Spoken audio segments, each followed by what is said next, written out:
Lancée en marge du forum Sahel Innove, la compétition d'applications mobiles Niger App Challenge a pris fin le samedi 6 mai 2017 au Grand Hôtel de Niamey. Niger App Challenge a pour objectif d'identifier un ensemble de projets d'applications mobiles susceptibles d'apporter des solutions innovantes et adaptées aux enjeux de développement du Niger, dans des secteurs clés comme la santé, l'éducation, l'agriculture ou le commerce, de contribuer à l'émergence d'une masse critique de jeunes développeurs et entrepreneurs dans le secteur de l'économie numérique.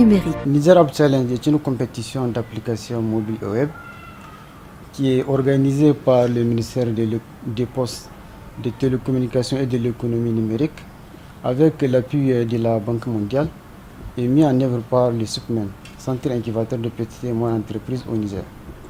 Donc l'objectif de cette compétition est d'identifier un ensemble de projets innovants pour répondre aux enjeux de développement d'éthique au Niger. Sur la soixantaine des dossiers reçus, 20 candidatures ont retenu l'attention du jury. Durant 2 mois, les 20 concurrents ont été formés en développement d'applications, mais aussi à l'élaboration de business models et à la gestion de projets digitales. L'objectif, c'est d'outiller ces candidats-là afin que la majorité d'entre eux, pour ne pas dire la totalité d'entre eux, puissent quand même développer des applications d'un certain haut niveau et des applications qui puissent être commercialisables. Parce que pour le cible, l'objectif, c'est pas simplement de remporter le concours, mais au-delà du concours, il faudrait que les applications qui seront développées par ces candidats-là soient vraiment des applications performantes, des applications qui puissent être commercialisables. Donc, à travers la formation, on essaie vraiment de leur donner tous les outils nécessaires pour que leur application quand même puisse voir le jour. Après le premier mois, les candidats ont été appelés à présenter les prototypes de leur application devant un jury constitué d'experts multisectoriels. Avec l'école info, les parents ont accès à tout de l'emploi du temps de leurs enfants, ainsi que de leur conduite et également les notes obtenues lors des différentes évaluations. Après le pitch, sur les 20 concurrents, 10 ont été retenus pour assister à la grande finale de la compétition. C'est devant un prestigieux jury et une salle remplie d'invités que les 10 finalistes ont eu à présenter leur projet. Chaque candidat a eu 5 minutes de présentation suivies de questions et réponses. Après 2 heures de présentation, le jury a donné son verdict. Après délibération, le premier prix revient à Marrainage des femmes enceintes.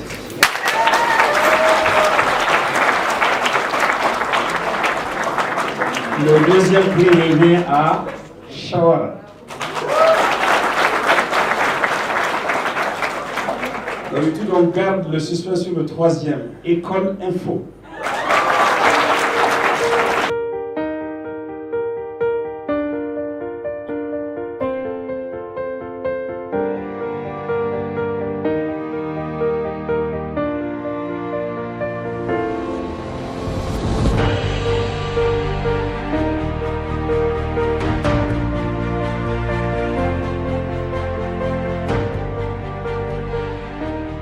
Et je suis très heureux d'avoir pu assister à cette finale qui, je pense, a bien illustré le rôle critique que la jeunesse a à jouer pour faire de ces nouvelles technologies de l'information des outils du développement économique et du progrès social.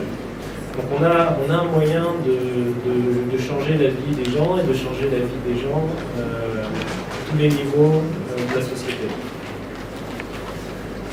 Quand on regarde vers l'avenir, le numérique, c'est aussi et surtout une source d'emploi. Source d'emploi pour les jeunes, et autour des contenus, autour des services, autour des applications. On a eu des exemples très intéressants cet après-midi. Je pense que ça va aller beaucoup plus loin et ça va apporter des solutions concrètes aux problèmes auxquels est confronté le Niger. Je suis très heureux de constater déjà les thèmes qui sont en train d'être mis de plus en plus en avant et de voir une participation, et je pense là il faut le noter, de plus en plus grande du genre féminin. Et c'est vraiment absolument à encourager. Et je suis encore très heureux de voir que c'est une dame qui a remporté le premier prix, parce que le type d'application déjà dont elle fait, en tout cas